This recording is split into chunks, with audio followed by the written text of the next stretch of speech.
চলো আজকে সংক্রান্তি আর আমার শ্বশুরবাড়িতে সংক্রান্তি মানে হলো নিরামিষ। তো কি কি রান্না আজকে করলাম একবার তোমাদের সঙ্গে দেখাই। এবারেতে নিয়ম আছে, সংক্রান্তির দিন হবে আম, মানে এই যে দেখো আজকে করেছি আমি, এটা গুড় দিয়ে করেছি বলে একটু কালচে কালচে লাগছে। আমের চাটনি করেছি, ঢেঁড়স সেদ্ধ, এটা আমাদের জন্য ঢেঁড়স আলু ভাজা, এটা মুগের ডাল, আজকে নিরামিষ বললামই তো, মুগের ডাল লাউ দিয়ে করেছি এটা।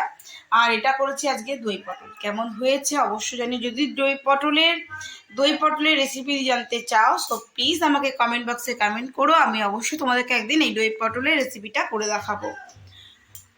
তো চলো আজকের মতন ব্লগটা আমি কন্টিনিউ করবো, অবশ্যই সঙ্গে থাকবে আর দেখতে থাকবে আজকের ব্লগটা। কালকে পয়লা বৈশাখ, তো বেশ সবাই নতুন নতুন জামা পরে পয়লা বৈশাখে ঠাকুরের পুজো করে বছরটি শুরু করো, যদিও শুরু হয়েছে রবিবারে। তো বেশ ভালো ভালো করে কাটিও। আমার সঙ্গে থেকো আর দেখতে থাকো আজকের ব্লগটা, যেটা আমি অবশ্যই কন্টিনিউ করছি। সো গুড ইভিনিং, শুভ সন্ধ্যা সকলকে জানাই। আর এখন সময় হয়ে গেল 7:38, আর আমি এখন বসে বসে মাখছিলাম ময়দা। করবো রাতে লুচি, আর লুচিটা করবো বিট দিয়ে।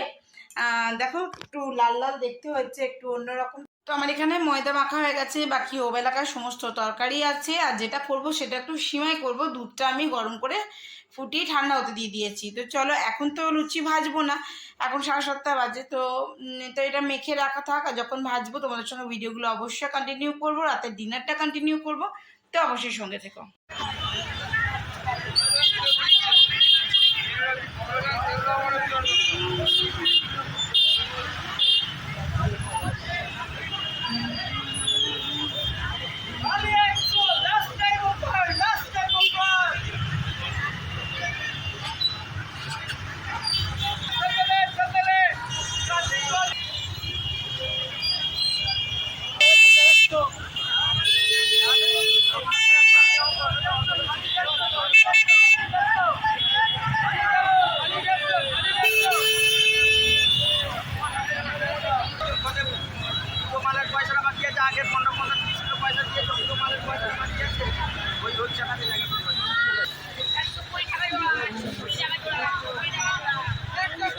पेन ना ना pen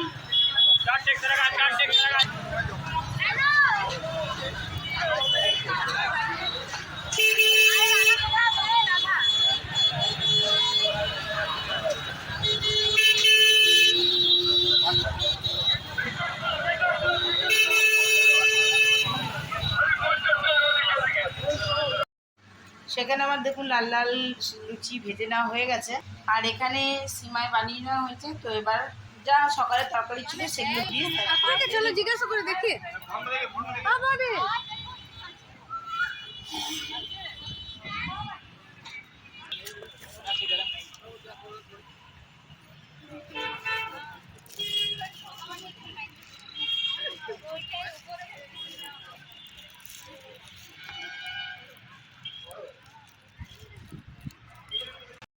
so good morning everyone, শুভ নববর্ষের অনেক অনেক শুভেচ্ছা আপনাদের সকলকে জানাই।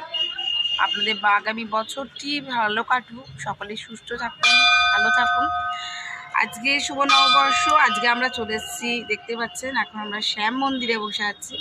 আর আমাদের ভিতরে পুজো টুজো দেওয়া সমস্ত কমপ্লিট হয়ে গেছে, অনেকক্ষণই এসেছি। এখন টাইম 12:42। তো আমার আজকের ব্লগটা আমি আজ এখন থেকে শুরু করছি, অবশ্যই সঙ্গে থাকবেন আর দেখতে থাকবেন। যদি মন্দিরের ভিতরে ছবিটা শ্যুট করা যাচ্ছে না, কেন এখনো বারণ করছে, আর এখন প্রচণ্ড রোদ। দাঁড়ান একটু সাইডটা দেখাই, দেখুন অসম্ভব রোদ। আমরা এসেছি সকলে শাশুড়ি মাকে নিয়ে। মিটি সামনেটা চলবে।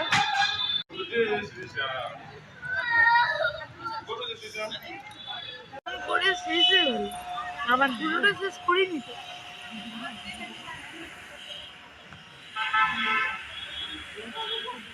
তো যেহেতু ভিতর থেকে নেওয়া অ্যালাউ নেই, তো আমি এখান থেকে আপনাদেরকে একটু দেখানোর চেষ্টা করছি বাবাকে। আগের দিনও দেখিয়েছিলাম।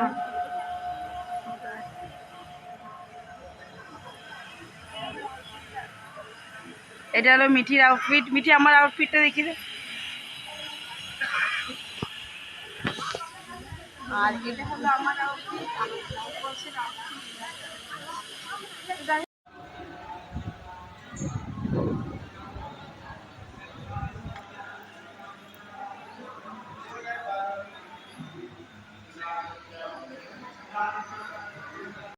তো চলুন, আমাদের পুজো দেওয়া কমপ্লিট। আর এখন যাব আমরা, গাড়িটা ওইদিকে পার্কিং করা আছে, এদিকে পার্কিংয়ের জায়গা আছে। কি দেখেন দাদাই, এই যে দেখছেন, ওদিকে পার্কিংয়ের জায়গা, গাড়ি আনতে যাচ্ছে চ্যাটার্জি বাবু। তো ওইদিকে আর কি গাড়িটা রেখেছে, আপনাদেরকে দেখালাম। আর আমি নিয়েছি দুটো, মানে একটা গোলাপ আর একটা কেশর, দুটো ফ্লেভারের ইত্তর নিয়েছি ঠাকুরের। চলো, তো চ্যাটার্জি বাবু উঠে গেছে গাড়ি নিয়ে। চলুন সঙ্গে থাকুন, আজকের ব্লগটা অবশ্যই কন্টিনিউ করব। দেখা যাচ্ছে ওই যে উঠে গেছে গাড়ি নিয়ে। আর এখন সামনেটাতে কাজ হচ্ছে। সেবারে যখন আমরা এসেছিলাম সামনেটা ঠিকঠাকই ছিল, কেন আবার দেখছি খুলে দিয়েছে, সাজানোটার জন্য হচ্ছে আর কি। তো অবশ্যই সঙ্গে থাকবেন, আজকে থাকবেন, আমার আজকের ব্লগটা অবশ্যই কন্টিনিউ করব।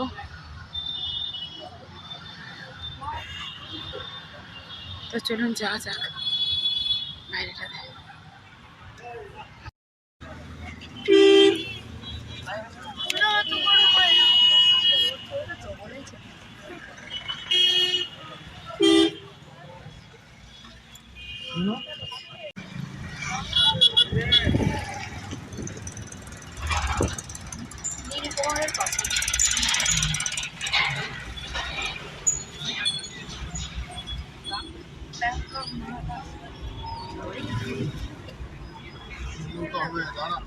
একটু গরমটা ভাবটা বেরিয়ে যাক, আমি এসে চালাচ্ছি এই জন্য। সো এখন পেয়ে গেছে আমাদের খুব খিদে, আর আপাতত চলে এসেছি এই হোটেলটা। তো চলুন দেখা যাক ভিতরে কি আছে না আছে। আমরা এসেছি এই চারজন, তো চলুন ভিতরে যাওয়া যাক, দুপুরের লাঞ্চটা করা যাক। এখন টাইম হলো 1:21। চলুন দেখি কি পাওয়া যেতে পারে। তো দেখতেই পাচ্ছ, মা আর মিঠি দুজনে নিয়েছে ভাত। তো মা নিয়েছে মাছের ঝোল ভাত, আর মাছের ঝোল আর ভাতের সঙ্গে কিছু সবজি ভাজা এসব ছিল আর কি, ডাল টাল ছিল। আর মিঠি নিয়েছে ডিম ভাজা, মাছ তো খায় না, ডিম ভাজা ভাত আর সবজি টবজি ওরও ছিল। আমরা ভাত খাইনি, আমরা রুটি খেয়েছিলাম। তো বললে একটু লেট হবে, একটু বসতে। তো আমরা বসে একটু ছবি টবি তুলছিলাম আর কি। আমরা ভিতরে কেবিন নিয়েছিলাম যাতে মানে কষ্ট না হয় গরমে ওদের। তো এই যে দেখো ছবি তুলছে এখন, ওদের ভিতরে ওরা খাচ্ছে এখন, মজা করছে। তো মা আর মিঠি, আর কেউ ছিল না, ভিতরে দুটোই টেবিল ছিল, তো আমরা এই একটাতেই ছিলাম। তো এই আর কি। তো চলো দেখতে থাকো। আর আমাদের খাবারও চলে এসছে, তন্দুর রুটি, চানা মশলা, চিলি চিকেন। আমরা দুজনেই এটা খেয়েছিলাম, আর ওরা খেয়েছিল রাইস। তো যাই হোক, সকলকেই বলে দেওয়া যাক গুড ইভিনিং। কেন এখন টাইম হয়ে গেছে 3:52, আর আমরা ওই 2:30-3:45 মধ্যেই বাড়ি ঢুকে গেছি আর কি। যাই হোক, আপনার সঙ্গে শেয়ার করলাম আজকে নববর্ষের আজকে নববর্ষের দুপুরের লাঞ্চটা আমরা আজকে বাইরে হোটেলেই সেরেছি। মন্দির থেকে আসার পথে হোটেলেই সারা হলো, কেননা দেখলেন যে তখন সময় অনেকখানি হয়ে গেছিলো। তারপর এসে আবার রান্না করাটা অনেকখানি দেরি হয়ে যেত। আর আমি সকাল থেকে কিছু না খেয়েই মন্দির গেছিলাম, শুধুমাত্র একটু চা খেয়ে আর কি। বাড়িতে সবাই খেয়েছিল, কিন্তু ওই একটু ছাতুই খেয়ে গেছিলো, আমরা কেউ আঁচ টাচ কিছু খেয়ে আর কি মন্দির যাই। তো যাই হোক, নতুন বছরটি তো এখনো পর্যন্ত বেশ ভালোই কেটেছে। তো আশা করব আপনাদের ঈশ্বরের কৃপায় সকলেই ভালো কাটুক, আপনারা সকলেই খুব ভালো থাকুন, সুস্থ থাকুন। এক প্রকার সকলেই যদি পারেন একবার শ্যাম বাবার মন্দির ঘুরে আসবেন, দর্শন করে আসবেন। আজকের মতন আমার বক আমি এখানে এন্ড করছি। ভালো লাগলে অবশ্যই একটি লাইক কমেন্ট শেয়ার করে দেবেন। আর যদি আমার চ্যানেলে নতুন বন্ধু হয়ে থাকেন, সো প্লিজ আমার চ্যানেলটি সাবস্ক্রাইব করার বিশেষভাবে অনুরোধ রইল। সকলে খুব ভালো থাকুন, সুস্থ থাকুন। আবার একটি নতুন ভিডিওতে দেখা হচ্ছে আপনাদের সঙ্গে, ততক্ষণের জন্য বিদায়। আমি এখন ইনস্টাগ্রাম থেকে লাইভ আসবো, পারলে ফেসবুকেও আজকে লাইভ আসবো। তো যাই হোক, টাটা, গুড ইভিনিং। এবার একটু চাও খেয়ে নিই, আপনারা চা খেয়ে নিন, এনজয় করে নিন। টাটা, ভালো থাকবেন কিন্তু।